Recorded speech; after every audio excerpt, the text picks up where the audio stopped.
Ajumako Ampesi, what cow and a woozy. We've been feeding a lot of people, a lot of dignitaries have been passing through. They are preserving so many things.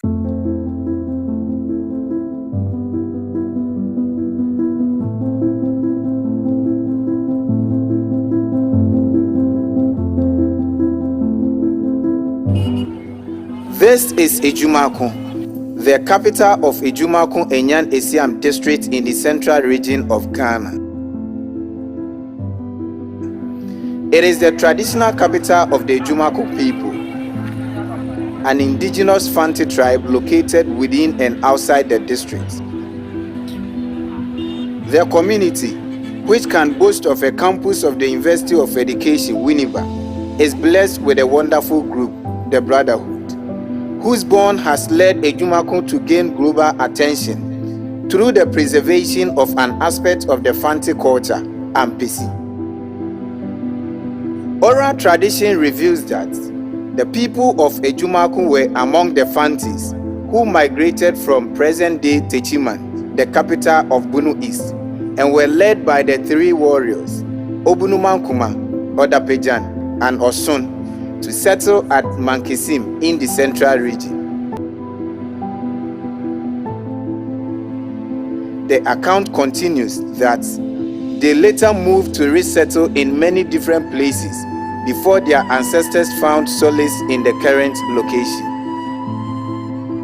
Like any other Fanti tribe, the people of Ajumako do not take their cultural setup lightly. From festivals, marriage ceremonies, funeral rites, and naming ceremonies to their costumes and foods. The people of Ajumako enjoy many Fanti delicacies like etel, also known as banku, fufu, and ampesi. The Brotherhood is a group made up of 9 men. This group has championed the preservation of an aspect of the Ajumako culture to attain global status. But how did this group come about? And what was the motive behind the formation of the group?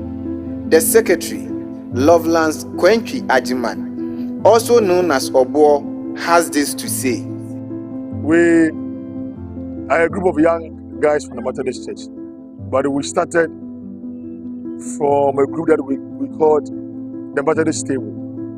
So that was around 2006. And again, we're all part of the Methodist Youth Fellowship. That's where the interest began, that we need to put ourselves together and see how best we can help the church in terms of mobilizing the youth. And so on somebody's birthday, we put some few CDs together, organize food, pray for the person. And then it was like that. That was around 2006. Then somewhere in 2012, we came up with the idea Brotherhood. And from 2012 up until now, the name Brotherhood has stuck with us. So let's say for 12 consecutive years, we have been using the name Brotherhood. But we began with Methodist Table. Though made up of members from diverse backgrounds, they have been able to move together all these years. The group is grew by the motivation to pursue the common agenda, which is projecting the community beyond the shores of the districts. Based on our membership, we have members coming from different backgrounds, educational background and occupational background. So we have teachers, we have immigration officer, we have an auditor, we have someone who also works as a porter at the university. So all these people come together, for even though they are coming from different backgrounds, but we have one goal that we are all yearning towards to. So we come together, we put all these backgrounds at our back, then we forge forward to achieve what we are supposed to achieve. What we have done over the period is to divorce partisan politics from the objectives of Brotherhood. The rules have been set. And so when we meet for meetings or for deliberations, we take out partisan considerations. Occasionally, yes, we tease ourselves, here and there. It's all about the vision that we have as young people to project one, the name of the church, as well as the town that we belong to, Ajumako.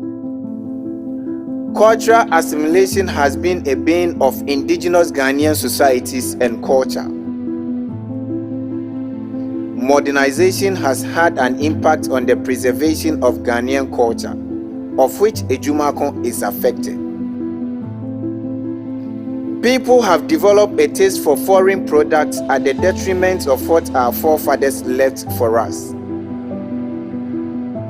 The head of Akan Enzima Department at the College of Language Education at the University of Education, Winneba, Dr. Patient Obin, explains how the trend is diluting the culture of the people. As a group of people, when we take Ajumako or the Ajumako and its environs, for instance, they have a way of organizing their life. We have our festivals, we have our clothing, how we dress up, we have our food, and when you travel outside the district or the environs and then you go outside and prepare certain foods, people can tell where you are coming from. But then with time, things have changed, and we have different ways of doing this now. As one gets closer to another, it is likely that they are going to copy something that they like from one another. So over time, the thing that they copied becomes part of their life, and they shed off what they were using formerly. And it is also about human beings. When we move out or people come to join us where we live, we usually copy things from them. That is assimilation culturally. So as time goes on, we see that we have stopped what we used to do and has taken up what the people brought to us. And it is happening right here in Ajumako. Looking at our clothing, the way we dress up, the foods that we eat. Our festivals have been also affected so much. In agreement with this, it is observed that some local food like bodu, akapintin, apreprensa, and imputomputo, which were previously enjoyed by the people, are almost facing extinction as a result of modernization and cultural dilution. Given this, the ambition of the Brotherhood to preserve the enjoyment of Ampesi and attain international recognition as an aspect of Ajumako culture is very important and comes at the right time. This saying was there long before these guys came, but they have taken it so seriously that something must be preserved. They themselves may not even have thought of preserving the culture or the foods, which is part of the culture of the people of Ajumako. By doing this, they may think that they are entertaining themselves, but they are doing something very, very important that will help to preserve the culture of Ajumako. Ampesi is a delicacy enjoyed by most people across many ethnic groups in Ghana, especially among the Akan setups. However, the Brotherhood has made it seem as if the Ajumako people have the patent to its recipe and enjoyment. I am told that this meal is not the usual Ampesi you know, but a special one which requires much to enjoy. Yeah, so looking at the ingredients that make up the Ajumako Ampesi, you know that's why we call it's expensive to enjoy, because you have a lot of things that goes into the Ajumako Ampesi, because we deal with varieties of food stuff. So we have the cassava, we have the plantain, we have the yam, we have the cocoa yam, and other stuff. When it comes to the ebom too, we have the contomble ebom, we have the garden eggs ebom, we have the tomatoes ebom, we have a lot of ingredients that goes into it when it comes to fish and other stuff. And then the one that is very unique and special is the oshe. Apart from the kako, we have the oshe. When you research, you see that kako and the oshe also gives some benefit to our health. So that makes it special. You go to some other tribes, they only prepare, let's say, cassava and stew. When you go to other tribes, they prepare yam and stew. But in Ajumako's Ampesi, as we all know, there are varieties of foodstuffs, coming together to form the Ajumako Ampesi. And one thing about it is also that we don't do the steel.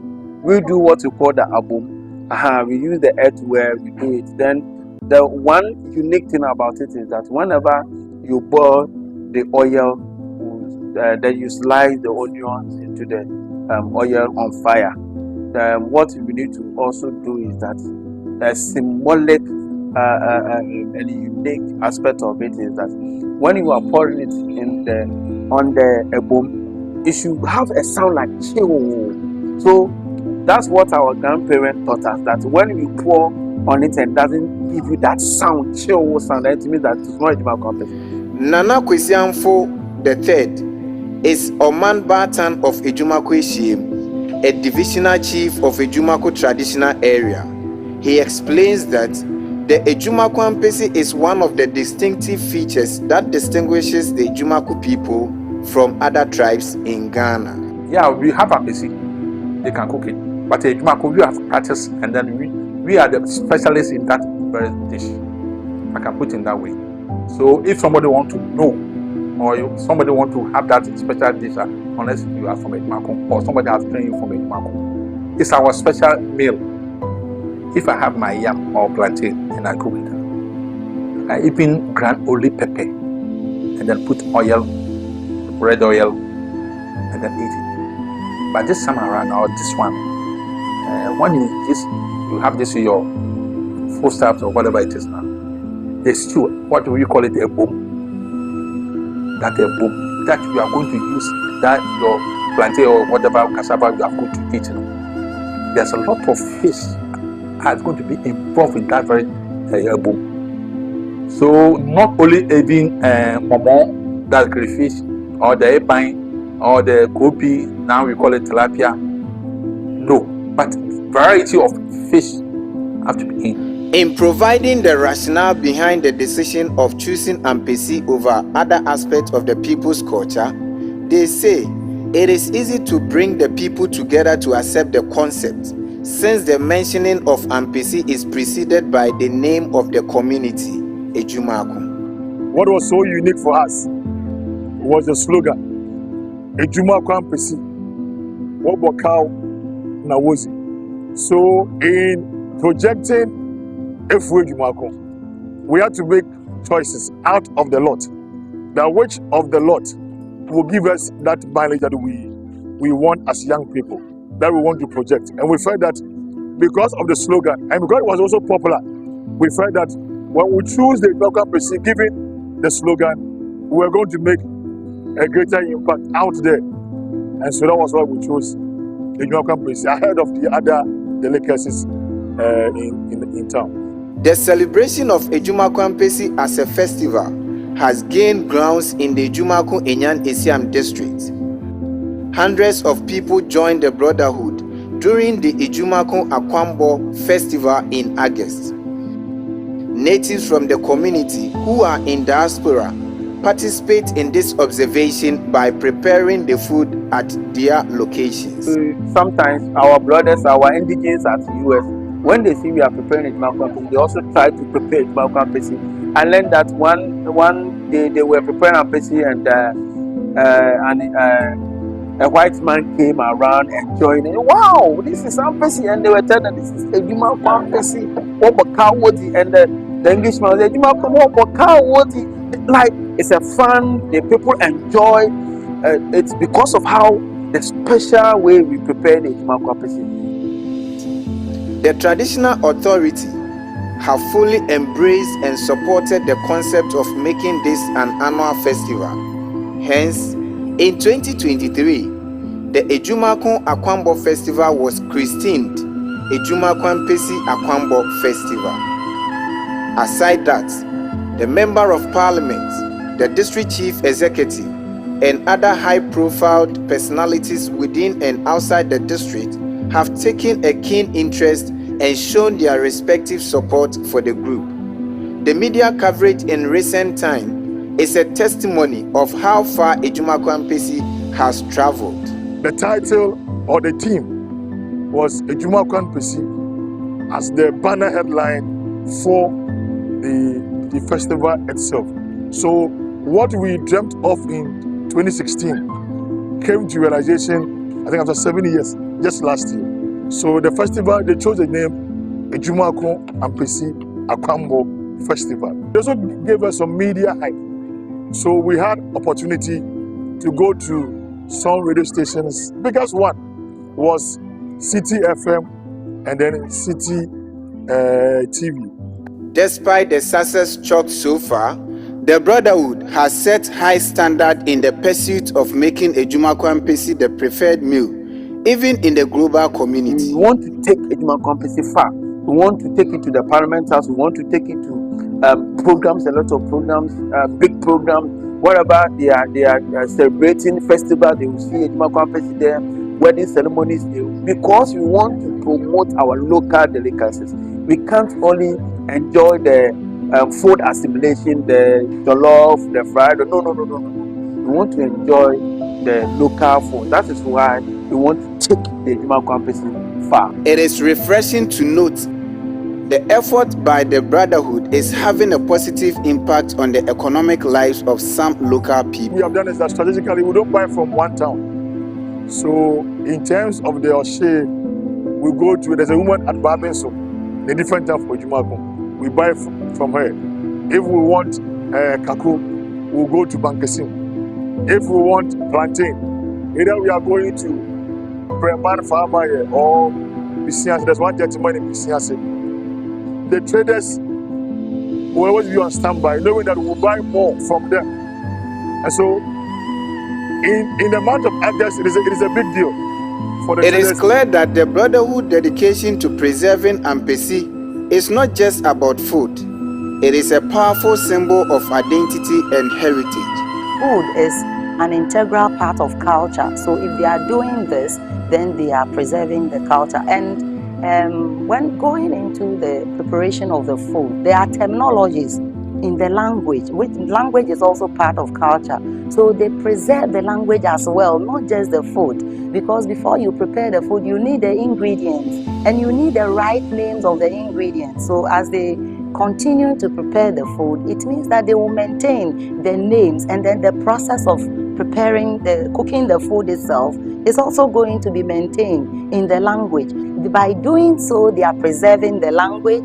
They are preserving so many things for us that we might have taken a deep thought about it. So if I see them, I'll have to join them to do it. Yes. Nana Kwesi Amfo III believes the youth in the various communities should also identify the unique feature in their culture that is worth promoting. He encouraged the Brotherhood to keep inspiring others to love and cherish their culture. My advice is that they should go on. They should not make it just one day something. And then they should pass it on. They should make sure that whatever they will go, they'll be proud of that. Where from me, I'm from Ajumako. I've heard that you people, you have some culture. How they've been saying that Ajumako Ampesi, oh yes, it's true. That they should not forget that not only the food again, or only the food alone, that is something that is our culture in Ajumako here. Our clothing, our eating, our talking, our dressing. The Brotherhood's successful use of Ampesi as a means of cultural preservation should inspire other tribes to consider similar initiatives. Dr. Obin expresses her agreement with this perspective, emphasizing the importance of such efforts in maintaining cultural heritage. When the change is coming, sometimes or most of the time, it begins with the youth, because assimilation starts with modernization, with education and industrialization. And it is when you look at the population, it is those who are in the youthful brackets who change easily. So I will advise that those who are in the youthful stage should take up this thing. They should also identify something in their area or in their hometown, and then take it up like these young men have done, and also popularize it. And by so doing, they will be preserving culture. I really commend these guys for what they are doing. Their efforts have revitalized a cherished tradition and have sparked a movement among other communities to embrace and celebrate their cultural practices.